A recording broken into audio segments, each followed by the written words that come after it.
દેશના સીમાડા પર ગુંજ્યા ભાઈ બહેનના પ્રેમના ગીત। રક્ષાબંધનના પાવન પર્વે કચ્છના સાંસદ વિનોદ ચાવડા દ્વારા એક અનોખા કાર્યક્રમનું આયોજન કરાયું। આ આયોજન હતું દેશના સીમાડા સાચવીને બેઠેલા આપણા દેશના વીર જવાનો સાથે રક્ષાબંધનની ઉજવણી। ભારત પાકિસ્તાનની ગુજરાત સરહદે સાંસદ વિનોદ ચાવડા વિસ્તારના ભાઈઓ અને બહેનો સાથે પહોંચ્યા હતા કુડા બીએસએફ કેમ્પ પર। ત્યાં ઉજવાયો ભાઈ બહેનના પ્રેમના પ્રતીક સમૂહ રક્ષાબંધનનો ઉત્સવ।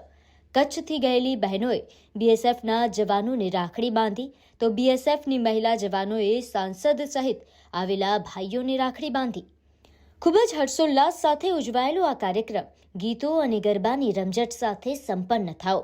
જ્યારે સાંસદને સવાલ કર્યો કે આ કાર્યક્રમ ઉજવવાનો ઉદ્દેશ્ય શું, ત્યારે એ સવાલના જવાબમાં સાંસદે જણાવ્યું કે દેશની સરહદે રક્ષાબંધનની ઉજવણી કરવાનો હેતુ એ છે કે દેશના વિવિધ રાજ્યોમાંથી સરહદ પર આવેલા વીર જવાનો જે પરિવારથી દૂર છે એમને પોતાના ભાઈ બહેનની કમી મહેસૂસ થાય નહીં। જય જવાન, જય કિસાન।